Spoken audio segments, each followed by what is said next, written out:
I want you to try this.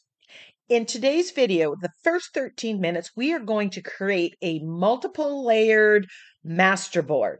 And then in the rest of the video, we're going to take that one masterboard and create four different projects. Let's get started. Here's a sneak peek of the grungy masterboard that we are going to create. And where does it start? It starts with tissue that I saved out of the shoebox. Now, this tissue is very lightweight. And since I like using my masterboards as Insta backgrounds on cards, on art journal pages, I don't want the extra weight. So I'm thinking I'm going to use this tissue paper. It's lightweight. So I cut it down to size. It's about 11 by 17. So if you're looking for larger pieces of paper, tissue from a shoebox, or you can use tissue paper from the dollar store as well. So I grabbed my DIY stamps. I am starting the layers. Now, when you're working on a masterboard, you aren't thinking about the final project. You're just more intuitive. You're not sure how you're going to use it. And so I find that we get more creative and we develop something, a background that we wouldn't do if we were just going straight to the card and do the project. So first I stamped with my DIY stamps, and I'll link that video. And now I am using this stamp. It's script stamp, various sizes. I'm brayering on black acrylic paint and stamping. All I'm interested in here is creating layers. I want all these elements to peek through in different ways in the final project, but I don't have a final project in mind. In fact, until I get done the masterboard here, I don't even start thinking about what I'm going to do with it or what parts of this. Now we got some stamping, some patterning. I want to add a little more pattern here, but I also love adding texture. And since my base paper is very lightweight because it's tissue paper, I'm not going to add bulk to that page or my project. So I'm putting TCW modeling paste through this knitted stitching stencil. It's one of my favorites. I love it. The scale of it works so well. The motif, the pattern of it goes for any kind of thing. And those are the kind of stencils, when you're starting out, those are the kind of stencils and things that you want to add to your stash. The things that you can use again and again and again, because again, you're just starting and building. So once this goes on, I am giving each layer time to dry. And that's really important. Here I've grabbed out the heat tool and I'm giving it a little bit of head start. So now looking at layers, I have this napkin. And while I like the flowers and things, the blue is there. But I thought, you know what? I'm going to use the blue. So I'm cutting out each thing, and I'm just going to use this as collage paper to put some color down on my masterboard. And because it's napkin, even if I put it on top of where the modeling paste is, it's going to be able to get into all those nooks and crannies. And everything from behind is going to show through because the napkin pretty much gets translucent. So I'm not too worried about the white part of it because that's just going to go clear. And I'm just pushing it down in various places. So instead of just adding the color blue, there's some pattern there. There's flowers, although you're not going to necessarily identify that in the finished masterboard, but it's a way of getting color down there and using things that are in your stash that you might not otherwise use. So I'm just using fluid matte medium here and just gluing them down after I've taken off the excess the layers, because every napkin typically has 3 layers. You only want that top layer. Now I want to add some more. So again, I want to use stuff in my stash. I have some dictionary pages. I decide to cut out a couple different sizes of circles. And then I'm going to glue that down with my fluid matte medium. And you'll notice every time on a masterboard, every time you add another layer, you're kind of pushing back the layers before. And yes, you are covering up some of what you've put there, but then you have little bits peeking out and it becomes very organic and surprising. And again, I reiterate that I am not thinking about the end product, and that frees me up to just be in the moment, be in the creative moment, and do whatever. So I grab this stencil, random bubbles, and I decide, with that blue, I want a color that contrasts. So I'm using, I think, is this red oxide or burnt sienna? And I'm just adding circles. I stuck to the circles because I've got the circles with the book paper. And I just want some of this around. So this is a great time. Grab out a different stencil, grab out this, try it.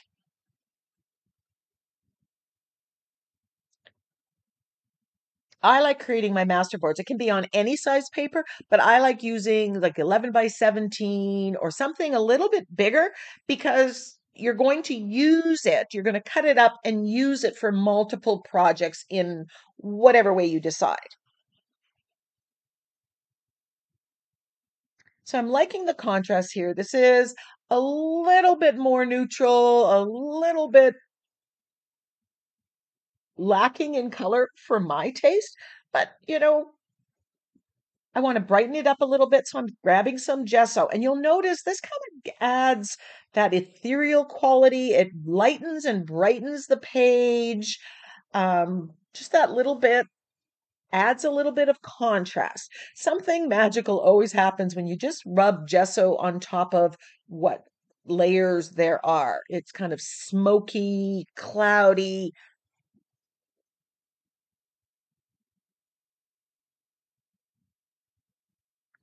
Now, with a masterboard, I don't know how many layers I'm going to do when I start. I just keep going till suddenly it becomes apparent that I'm done. So I just keep adding layers till then. And this one, there was layers, I gotta say. But I really like the effect of the gesso here. It brightened, it lightened, it changed things up. And I decided I'm going to play on that blue. So I grabbed Prussian blue and this hand cut blossom stencil from the Crafter's Workshop. And I'm adding it. Again, it's circular, so it's tying in with that circular motif that I have. And I'm just stenciling it all over. But what I notice, and you might notice and think about, when I've done this, this was very forward. This stenciling was very forward. It almost became like a focal point. And, I'm not at the point where I want a focal point. But I'm telling myself, okay, in the masterboard, I'm going to be cutting this up into whatever shape, sizes I want, depending on what decisions I make. So I'm not necessarily going to see the entire of what I'm stenciling here.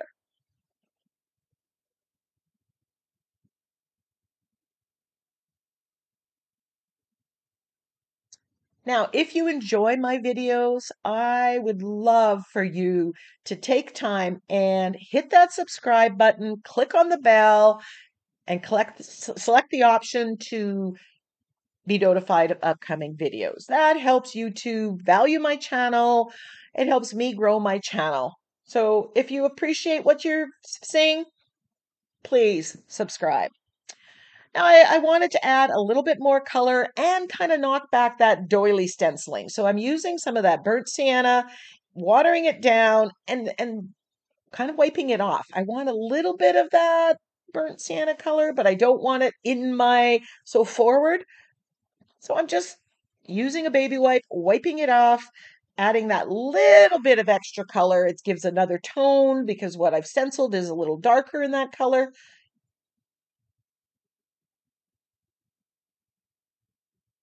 I'm figuring it out as I go. And one of the things I think that we as creators forget is that we think we have to have all the answers.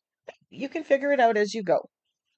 make adjustments based on what's happening on the page. You can always add, more things. Here I decided to shade around that dictionary paper circles.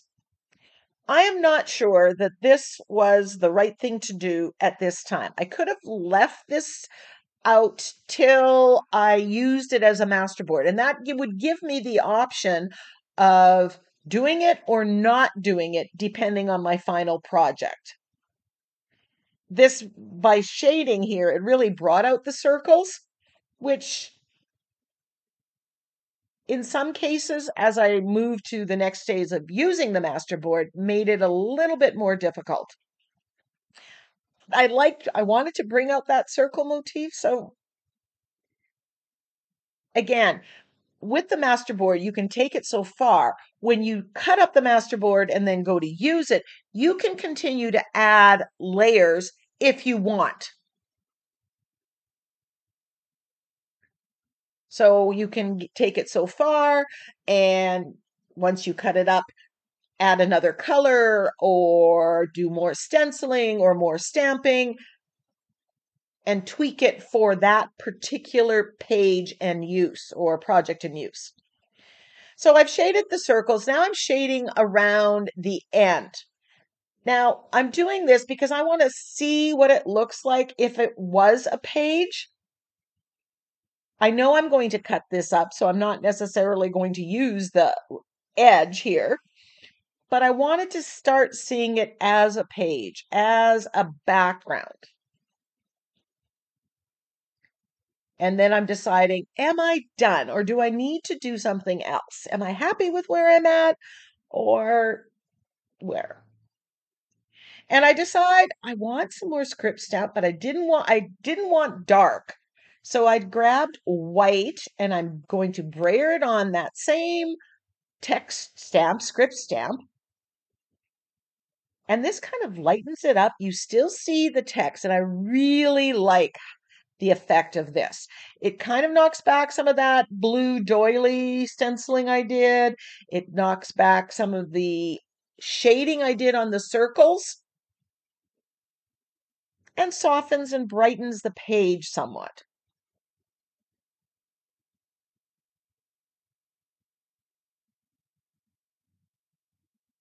And I was very, very happy with the look on that.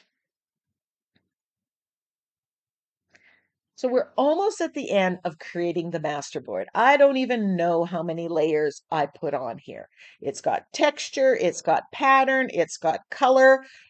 Speaking of color, we have burnt sienna and Prussian blue and probably kind of a cream off-white from the background color, and then shades of those colors. So now I grab what I call window templates. Here I've cut out what kind of substrates I have.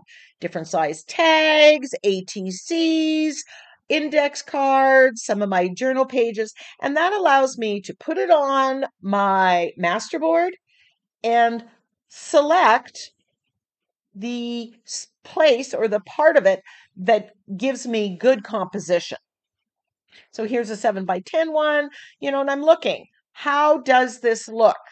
Will this make a good Insta background? I even can take my focal image or ideas of a focal image and audition it on there. So I highly recommend creating these window templates for your most common substrates, 7x10, 6x6, 5x7, whatever you're creating on. It just helps you make those decisions. So I can take different focal images, try them out, and have some idea of what I want to do. So I'm going to take these templates and figure out what do I want to do with it. And then typically I cut out whatever the biggest one is. So here's a 6x6. That's for a card or mixed media board. I've also got journal pages I've got an 8x12 tag here. And I can see how to maximize the use of that masterboard and get something as an interesting background that I can work with.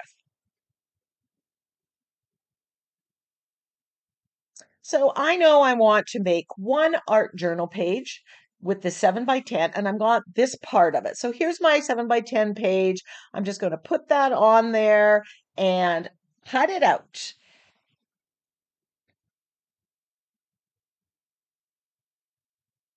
So now I'm going to take that one masterboard and cut out as many pieces as I want. Now I'm doing them all in one day. You don't have to.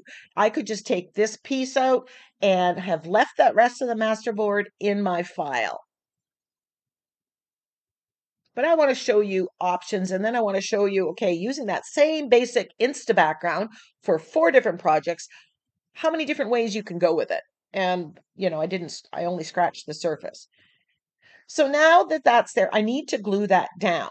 Now I'm loving that it was on that tissue paper because it's very thin. It's not adding a whole lot of bulk. And so I'm putting gel medium on my art journal page, and then I'm just going to glue it down, use the brayer to make good contact, make sure that it's all got good adhesion, and then I'm going to cut off the excess.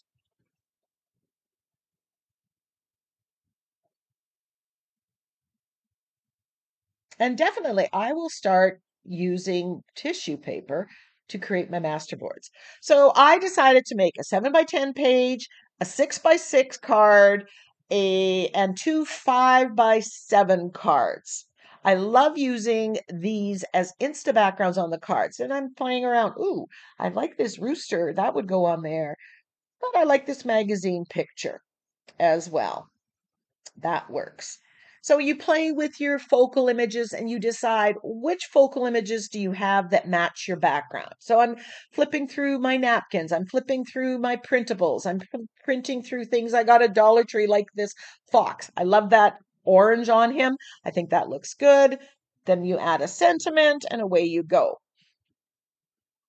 Now, again, I'm doing all 4 of these, so I'm figuring it all out together. Here is a stamped image that might work better on the 6 by 6 card. So again, I'm auditioning different focal images on that same background. Now, earlier I said you can add to the background once you've decided on your project. I did not really change my backgrounds at all. I use them as Insta backgrounds. As is, I just glued them all down on the different size substrates and went. But you could add color to it. You could add pattern to it if you needed to. So now I am gluing down all of my focal images, and I am using fluid matte medium. And I am being very careful to put some underneath, get good adhesion. And then I am putting a layer on top, and that is key because I am going to use Inktense blocks to colorize. And this, putting the matte medium on top, seals it and makes it a non-porous surface, which allows me, it makes it easier to colorize it, and it also makes it easier to erase anything that doesn't work. So I'm just gluing that down. And I'm working, when you're doing multiples after a masterboard like I'm doing, you're kind of doing it assembly line. So now here I decided I'm going to bring out that Prussian blue. So I grabbed a gel print that I had hanging around that was that blue, and I'm just adding it just as a little bit of more color to that background. At this time, I was thinking that little fairy, I was going to leave her white, and I wanted to add a little more color. I needed to bulk up that focal image. So my focal image is really the blue circle with the fairy. But again, I'm playing up that circle motif that I had.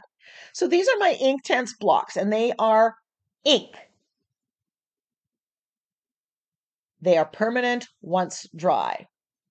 Now I'm just using like a burnt sienna color and some orange, and Remember, I put the matte medium on top. It's completely dry, and that allows me to paint on the surface. It's not soaking into the paper, wicking out, or doing anything, and I can just tweak that color. I want to make this color stand out a little bit more than the background. So I just needed it a little bit stronger. So I'm adding orange, burnt sienna, a little bit of brown. And because it's a non-porous surface, it almost works like watercolor. You activate the Inktense blocks and you can drop in the different colors and they mix and blend for you. Here I'm just adding some white to brighten the white parts of this printable. Actually, this wasn't a printable. This was a picture pad that I got at Dollar Tree.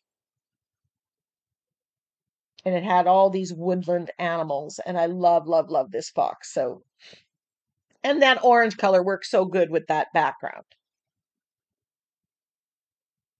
So either you pick something that ties into the background color or you pick a printable and then you colorize it to match the background. And I'm doing both of those in this video. Here I have a stamped image that I used, one of my stamps, and now I'm colorizing it. So I want to bring out that orange, peachy, burnt sienna. And I'm thinking, okay, we'll start light. And then you just build the intensity. And again, I'm using multiple Inktense colors. I'm using some of the burnt sienna color, some of the darker, some lighters, a little bit of burgundy in there. So you can see, you know, that stenciling that I did with the hand-cut blossom that was circular that I thought was such a focal image. When I've cut it, it's changed it because you don't see the whole of it, you see parts of it, and it becomes just a blue and a pattern. The background here that I've used are really involved. They're really multiple layered. And outside of doing a masterboard or maybe a gel print, you're not going to get anything so organic and layered any other way. So here I'm just adding colors as I go. You know, if I don't like it, I can wipe it off. That's the other advantage of putting the matte medium down. It gives you some time. If something doesn't work out, you try a color, you can use a baby wipe and erase it basically.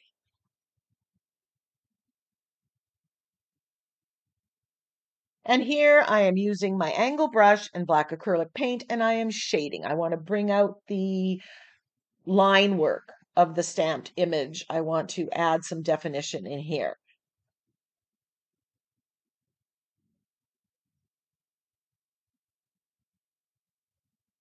I love using my Inktense blocks with mixed media.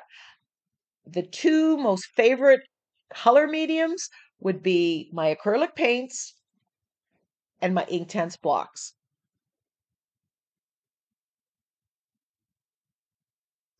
Once the flower is shaded, I am now shading around the background.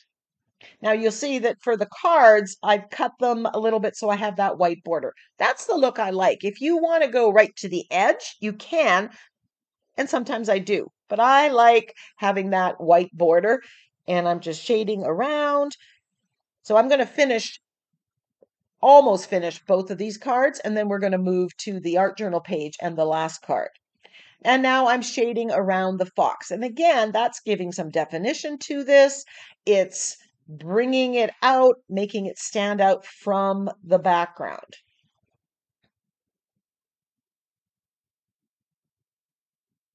So whether you use a magazine picture, something from a coloring book, a stamped image, a digital print, you can do all the same finishing.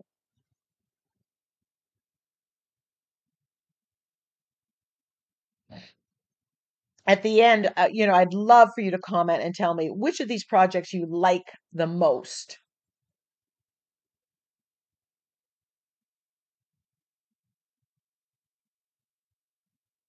Now, I will say that it did take me some time to go through my focal images, see what I had, and match up to this background. So whatever masterboard you make, there's always the possibilities. Now, I could have taken these cards and just put that masterboard on the background, and I could have just put a sentiment on that or just left it blank. It was beautiful. I'm using my fine line applicator to add some detail back into the fox after I colorized it. And then I'm just doing some sketchy line work around the edge just to finish it off. This is all part of the finishing process. And I do that on multiple pages and multiple things. It's just, you tend to get to that finishing stage. It's the same steps. I like the line work on there. So I grab this one and I use my fine line applicator to add a line there. That little bit of detail. And then I put some dots in the middle. I think putting gold would have been nice in the middle too, I'm thinking. Would add a little bit of bling. So let's work on the art journal page. I want the focal image to stand out, so I'm shading around it on the background. I typically shade on the focal image and on the background. So it's kind of like a double shading. But I want her to stand out. Now she's fairly neutral, so is the baby. I just thought this was such a cute little interesting picture. So when I go through magazines, when I inherit them from other people, I just, rip out what I think is interesting and it goes in my stash. Now, it was so neutral, I decided, you know what? I'm going to try to colorize this. Make her blue. So I grabbed some of my Inktense blocks and I'm giving it a wash of blue here. And again, remember, it has a coat of matte medium to make it non-porous. So I'm thinking, okay, that's too light. It's not exactly the right shade of blue. So now I'm just trying to find a better shade of blue. I'm just adding it in. And I just keep going till I get the right shade. And it wasn't a quick, easy. It took some work. Here, I think I used some Prussian blue because I remembered, okay, I used Prussian blue in the back, but I didn't grab Prussian blue. I grabbed a color that was close to it, but a little bit more green. So again, it's not the right color. So I'm like, okay, how do I get that? Do I add a little bit of black? I want her shirt to be blue to tie into the black. So magazine pictures, again, you have the option of changing the color. Whether you use Inktense blocks or acrylic paint, seal the page, seal the magazine, and then you can paint on it. It was the wrong color. So here, I'm just taking a baby wipe and I'm getting rid of it. It's a little too teal. I want more navy blue. So I'm thinking, okay, which paint can I use? Which thing can I use? So here I did grab Prussian blue and I gave it several coats. And I think I cut out the video cuts out here or something. And so then magically we get to the point where I get a color that I like. Here, we've got a deep dark blue. So that was many layers I dried in between. And then I decide I'm going to grab a stamp and I'm going to add some texture to her shirt. And I'm putting black or blue acrylic paint on here and stamping. And you'll notice this looks like it's a knitted material. It's got some texture to the material of the shirt. And I love it. I think that was such a good idea. And I'll have to remember to do that again.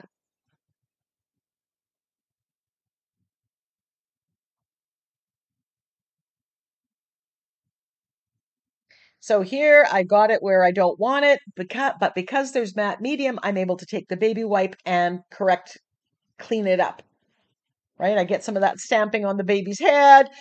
Alternatively, you can put paper on there so you kind of mask off that area so you don't stamp there. I was just being too lazy to do that, to stop and do that properly. So I grab the baby wipe and I can wipe it off. It all works. So here's the fairy. And again, I'm using my Inktense blocks and working with the color scheme from my background. I'm going to give her burnt sienna hair. So I'm adding orange, burnt sienna, brown, dropping it in to get till I get the shade or the depth of color that I want. And then I add some yellow in there for my little fairy.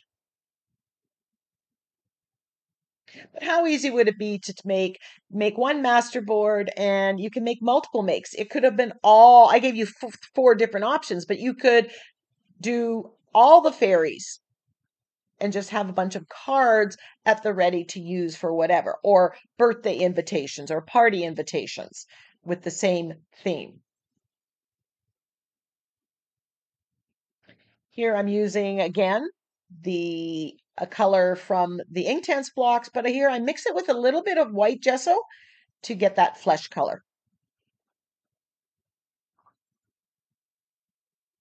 And sometimes I'll do that with my Inktense blocks. You can mix it with gel medium, you can mix it with clear gesso, you can mix it with white gesso. Give it a blue bow.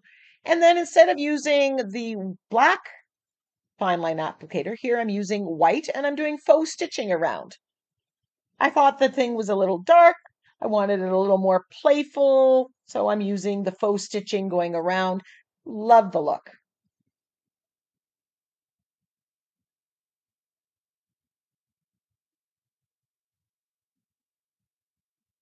I also use the fine line applicator to put in the stars that are stamped on that image, but I painted over.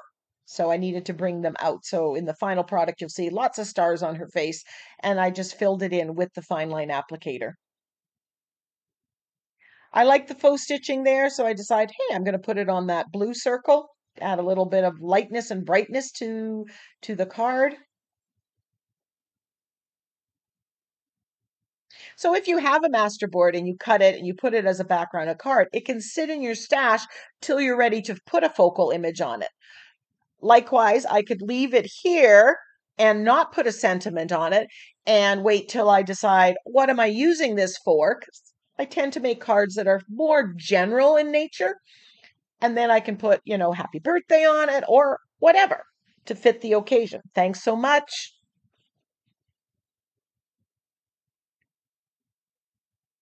So here, I didn't think I had this footage, but here I'm just filling in the stars. And they're actually on that printable.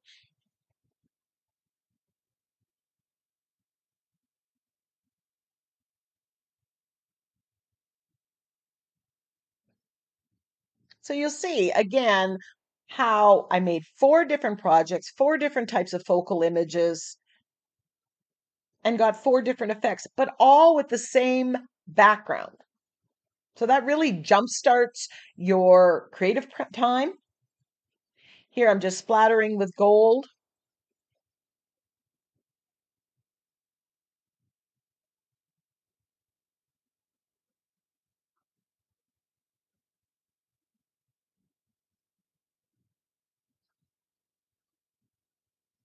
And I'm going to make sure that dries. Now I want to add sentiment. So I decided what I wanted and played with some fonts, but I have digital sentiment packs that you can buy at NINNYSNAPKINS.com. They're themed, they work for a multitude of pages, and you can resize them to fit whatever substrate. So if you're doing a card, you may want them smaller. You're doing an art journal page, they may want to be bigger. And then typically when I go and I play on Word and I set this up, I use a couple different fonts. So I have options at this stage, and then I just audition which one I want and make my final choices. So I'm just cutting them and deciding, okay, what do I want? But again, you can leave it without a sentiment if that's the way you like to roll, or you can wait till you know where these cards are going and what occasion, and then put the sentiment on. So for the fox, I put in, oh, for fox's sake. I just thought that was funny. This one, when I have script, I like to bubble cut around it so I get rid of a lot of that excess white, but I leave a white border so it still stands out from a background that's busy and layered like we have.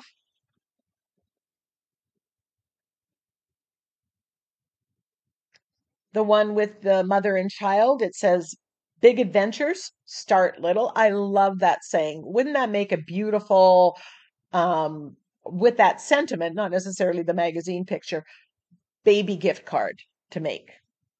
just with that big adventures start little.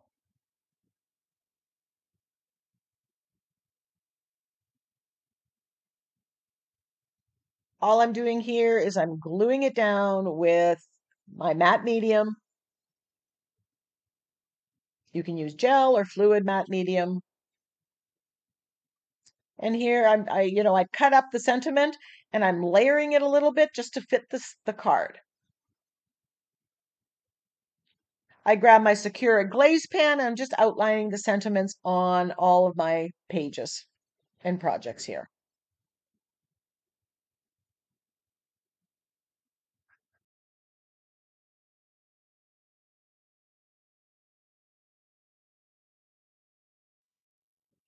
This just makes it stand out just that little bit more. It's all part of that finishing, right? These little things, but they do make a difference in the final project. So let's look at the projects. I absolutely love what I did on the shirt here, colorizing it and then stamping for that texture so it looks like it's knitted. Super great idea. I hope you take that idea and run with it. Love the saying on here. We'll use that for baby gift. This flower, I love how it brings in the color from the background, uh, you know, and the interest in that background. It's so complex, really adds to the finished one. This little fairy one, adding this blue circle. Don't know where that idea came from, but happy it came there. It just added that right bit of solid color that was necessary. And I love, love, love this fox, for goodness sake. Again, you have a very complex background, and the colors of that fox just work so well with that background. So let me know which one's your favorite, and let me know if you try any of the tips and tricks that I've shared with you. Don't forget to hit that subscribe button. Until next time, go get creative.